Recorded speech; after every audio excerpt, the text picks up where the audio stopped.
Hello my dear students.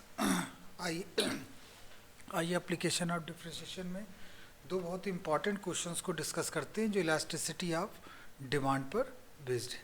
तो जो पहला क्वेश्चन है वो है given demand function x equal to 21 minus 2p square and supply function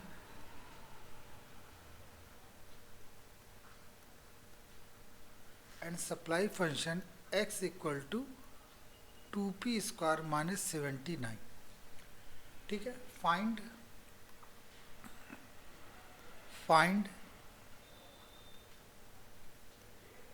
elasticity of demand and supply at equilibrium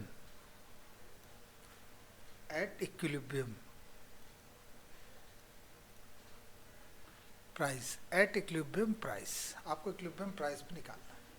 ठीक है। तो हम आपको पहले बता चुके इक्विलिब्रियम जो होती है कंडीशन में डिमांड और सप्लाई आपस में बराबर हो जाती है। तो एट इक्विलिब्रियम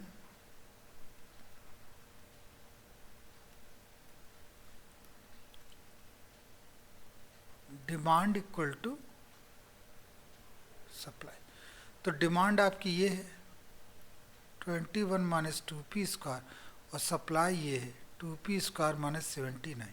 इसको हम सॉल्व कर लेते तो आएगा 4p square equal to 100 and p square is equal to 100 by 4 that becomes 25 and p is equal to plus minus 5 positive लेंगे। क्यों? क्योंकि प्राइस जो होता है वो पॉजिटिव में होता है। ठीक है। अब हम निकाल लेते हैं इलास्टिसिटी ऑफ डिमांड की वैल्यू। तो वो हम जानते हैं माइनस p अपॉन x और dx अपॉन dp। तो चूंकि आपको पूरी वैल्यू इसकी जो वैल्यू चाहिए वो चाहिए हमें प्राइस के टर्म में, इसलिए हम p को वही रखेंगे और x की जगह लिख देंगे 21 माइनस 2p स्क्वायर और dx अपॉन dp की वैल्यू हम निकालेंगे। तो x इक्वल टू है 21 माइनस 2p स्क्वायर, तो dx अपॉन dp कितना होगा बच्चों? तो वो जाएगा माइनस 4p। तो हम यहाँ लिख देंगे माइनस 4p।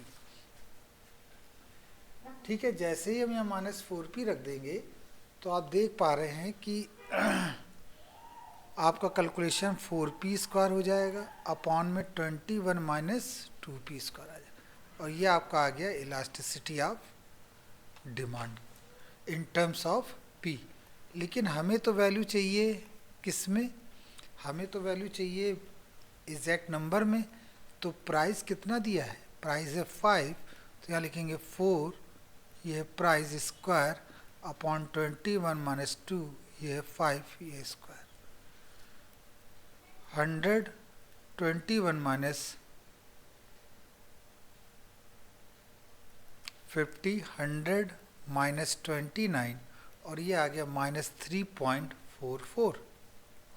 ठीक है। ये आपका आंसर निकला। नेक्स्ट जो है उसमें इलास्टिसिटी ऑफ सप्लाई के बारे में। इलास्टिसिटी ऑफ सप्लाई का फॉर्मूला आप जानते हैं dx अपॉन dp होता है। अब इस केस में जो आपके पास फंक्शन है सप्लाई फंक्शन वो ये है 2p स्क्वायर माइनस 79। तो यहाँ भी हम dx अपॉन dp को कैलकुलेट कर लेंगे, दैट बिकम्स 4p, क्योंकि 79 का डिफ्रेंशिएशन क्या हो जाएगा? 0।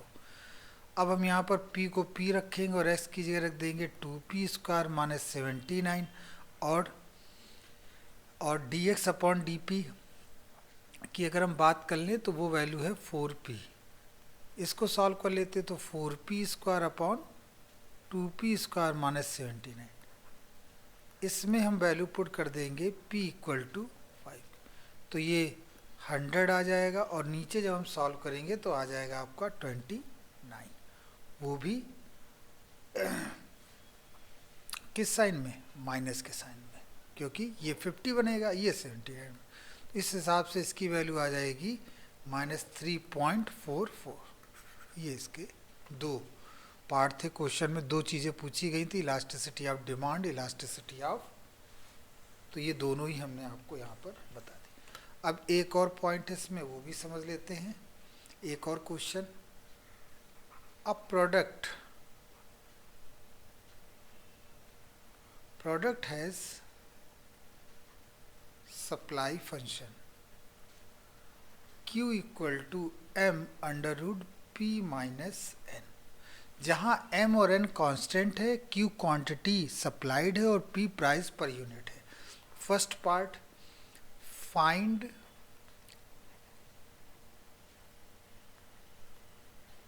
Find elasticity of supply as a function of price, ये आपको निकालना। बी पार्ट है, शो दैट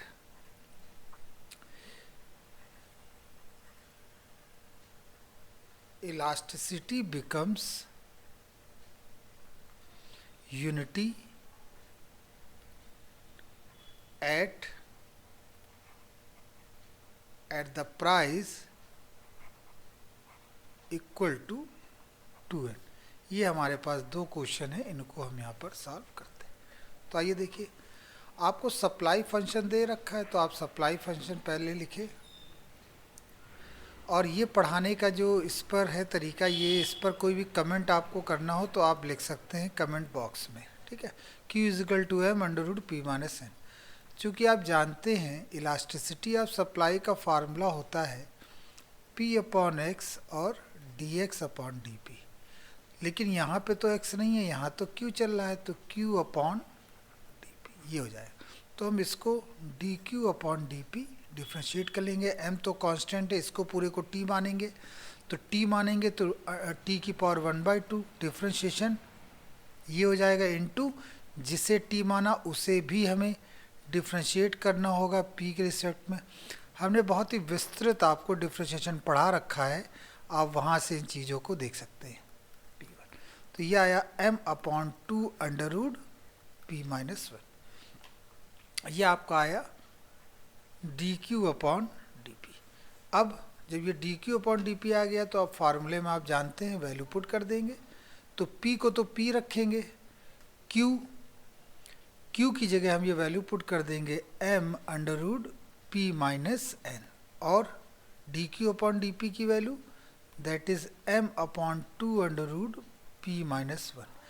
mm कैंसिल हो गया, p/2 आया और ये p माइनस n।